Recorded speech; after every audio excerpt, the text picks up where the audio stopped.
Chelsea. What happened yesterday, David? What happened to Chelsea? 10 men for 30 minutes, and you couldn't get the W. Don has said, by the way, Don hasn't shown up all day, hasn't even been in the group chats.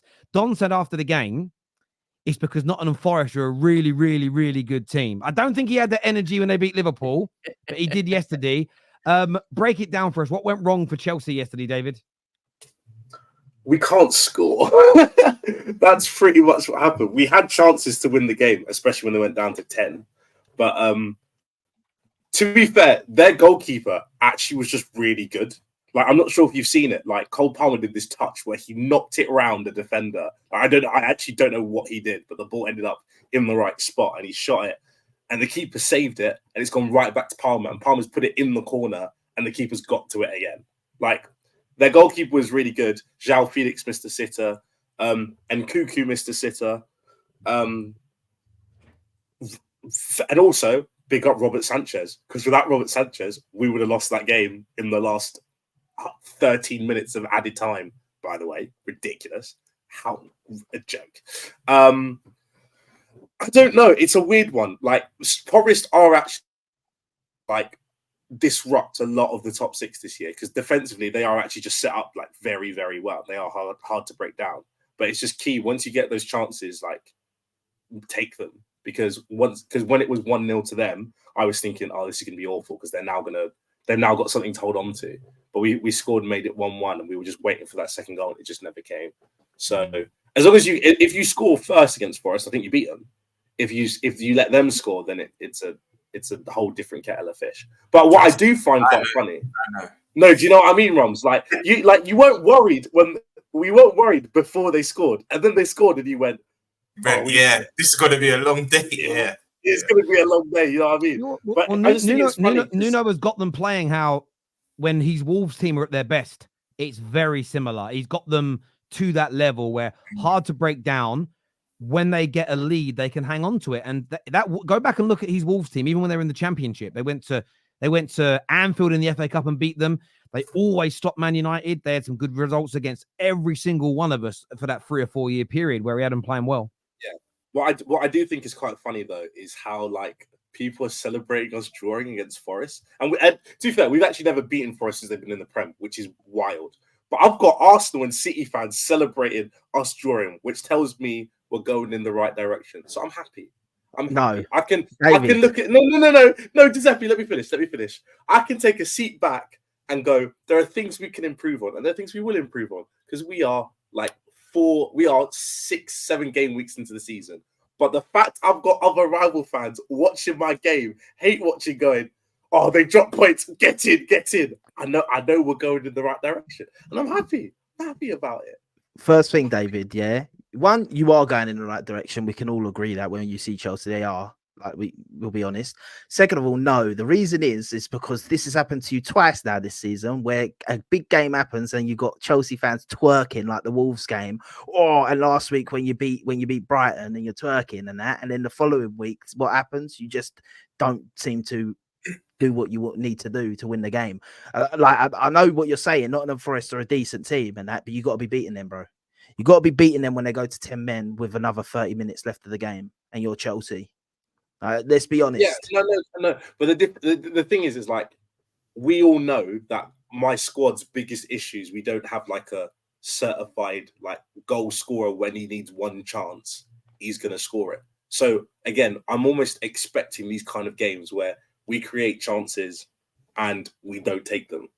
I'm like, I am not one of those fans who's going, David, even when we beat Brighton 4-2 and we beat Wolves 6-2, I'm not sat there going, oh, we're going to win the league. I'm just not like that. Like, naturally, like, I just progress slowly. Like, I still think we're finishing fourth. David, I just want everyone to bear that in mind. But you're an anomaly then, because I feel like the general consensus with the Chelsea fan base is that, you know, you're saying this, there's still games where it could be on a nice edge and you don't have that number 9 that will guarantee you a goal. The context of this season is you've actually been scoring freely, and it's been quite a spread. So I think in isolation, this game, I feel like the reason why your fan base was underwhelmed, because your previous 5-6 games, I think Bar City, you have been scoring in abundance. So that's where I think the disappointment comes from, to be honest. But yeah, I actually feel you have games where you're very reminiscent of us in Klopp's early days, where you're going to win 5-3s and 4-2s and whatnot, because I think you're conceding average a goal a game. Correct me if I'm wrong. Yeah. So I think you're going to outscore teams because of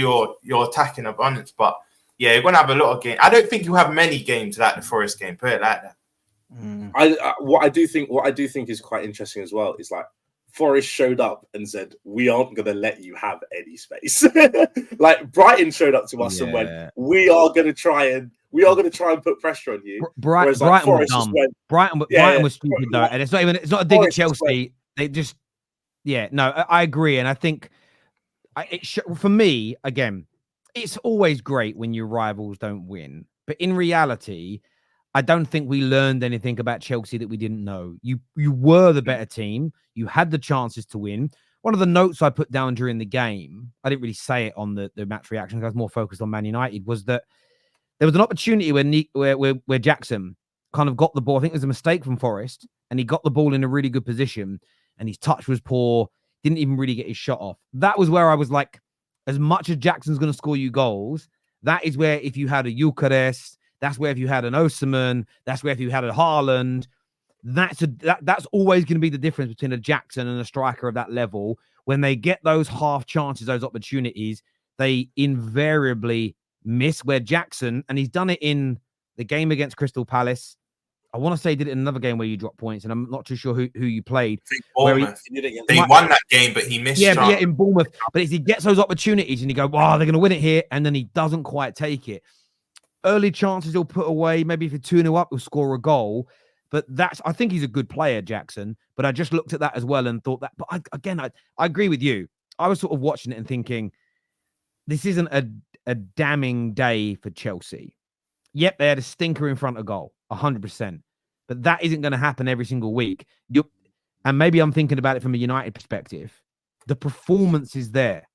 And if the performances are there, you can take something from a defeat as long as you're not losing after all your good performances. You can grow from what you saw yesterday. You can become a better team from that. The one thing that's annoyed me today, though, is the amount of journalists criticizing Jadon Sancho. I watched the game. I can't fathom why Jadon Sancho is the target. I don't get it. I don't understand. And I'm someone who saw him have loads of bad games for Man United, and I watched him yesterday. He created chances. He played well. He held on. He was good. I didn't get why the media was attacking Jadon Sancho. I couldn't understand it. I thought minus Madueke's goal, I thought Madueke was far worse. Like Sancho, when he was getting the ball, was like, Ola Aina is a good fullback, and like Sancho didn't get past him every time, but it was like he did get past him a couple times, and when he couldn't get past him, he released the ball at the right time where he wasn't holding up. Whereas Madueke sometimes is very much like head down. I don't care who's in front. Well, and sometimes it's a good thing where it's like he just believes he can beat any fullback no matter who it is, and he'll just keep going. And then eventually he beat him the one time, and then he took the goal. Whereas like Sancho's a bit more like cerebral about it. He's like, oh, I've not got him in the right spot, so I'm just going to pass it off. Which you know, having a mix of the two wingers is good. And also, there's one person who's actually been performing quite well, and he's only done it in sub appearances. It's Mudryk. I can't believe I'm saying this, but somehow he almost looked a bit composed the other day. And it was against Ghent, so I didn't want to say much because it's Ghent.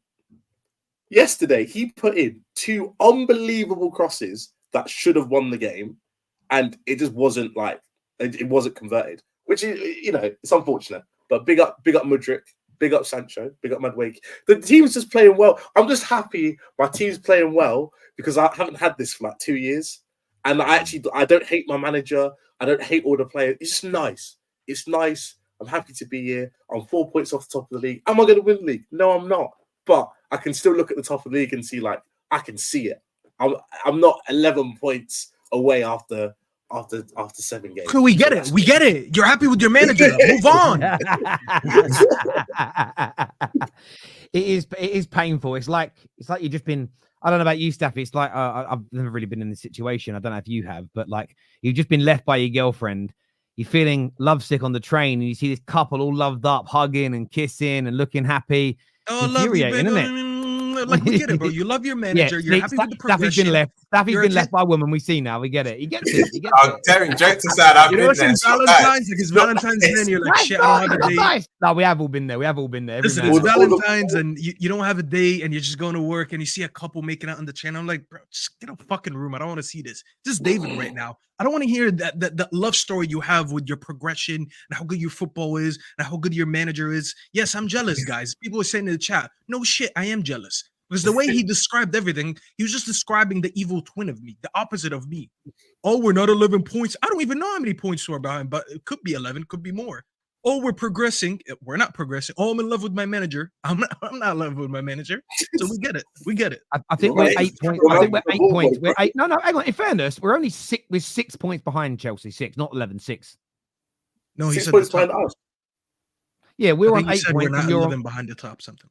Yeah, we're on the I top. said- Yeah. We're 10. We're 10 off top, and we're 6 behind Chelsea, and we're only 2 behind Tottenham. We're awful. But no, Chelsea looking all right. You know, they're looking. There's still loads of things to improve and get better on, but they're David, looking all right. What happened with Thing as well? What happened with that Jackson? I'm hearing like I was reading that he might be getting banned for slapping the player. That was after the game, wasn't it? No, Yeah. is that when Cole Palmer's just sitting down? Like it's not even a. Do you know what it is? It's not even a slap. It's just like he literally just goes like that in his face. Like it's absolutely nothing. If he gets banned for that, I mean, yeah. When I heard he slapped nonsense, someone, and there was a short I when I heard he slapped someone, I thought, oh, what's he done? When I saw it again, as a man, if I was out, we were out in a street fight, right? Never want to be in one, but if we're out in a street fight and someone does that to me, I'm not saying to the police, "Oh, arrest him, he slapped me." I'll be embarrassed. Do you know what I mean? It isn't like it's Alex Pereira punching you in the face and you got to get in trouble. It weren't a slap. There should be no one banned after that. I actually going to say I loved it. I love what Williams did. No one got hurt. It was great. It was just a bit of argy-bargy. I love a bit of needle. Yeah, you do. See more of it. Yeah, I agree. Now, also, Levi Colwell. Hey, that guy loves a scrap. I don't know what he's got a screw loose. That guy's gonna get a red card. That's baby David, Romero. I was going to actually ask you about him, but like performance-wise, apparently his performances have improved. I only watched the highlights. Apparently he's got right now he might be the best centre back in the league. I'm joking. Well, certain people think that. Certain people in your fan base think that. Let's know that, David. Oh, that's the meme right there, by the way. Yeah. No, do you know what? I was ready to cook Don today, not over Chelsea, but over his fan cam he did on Big Up Chelsea Fan TV. But I'm going to save that for the next time he's on. Next time he's on, I know Rom and Don are close. I'm going to tell Roms about it afterwards because I know it'll wind Don up. I was watching all their fan cams, and then Don's came on, and I was like, "Oh my god, something's made me laugh, right?" And I can't wait to share it. I know what you're going to say. You know as well. I know what you're going to say. Oh, I hope his neck ain't hurting. I tell you, like that's what I was thinking. But original name, what does that mean? Sometimes people write comments, and I just think I don't get it. Make it make sense. Mandem FC. Oh wait, Chelsea. Yeah, listen. Chelsea. They're just. Do you know what? It's good to see a bit of fight back in a team. Do you know what I'm saying? Like honestly, it's good to see it. We need more of that in football. Oh, the original name, yeah. But Arsenal. The only reason AFTV become AFTV is because I think Arsenal Football Club. Own the copyrights to Arsenal in that way. So there we go.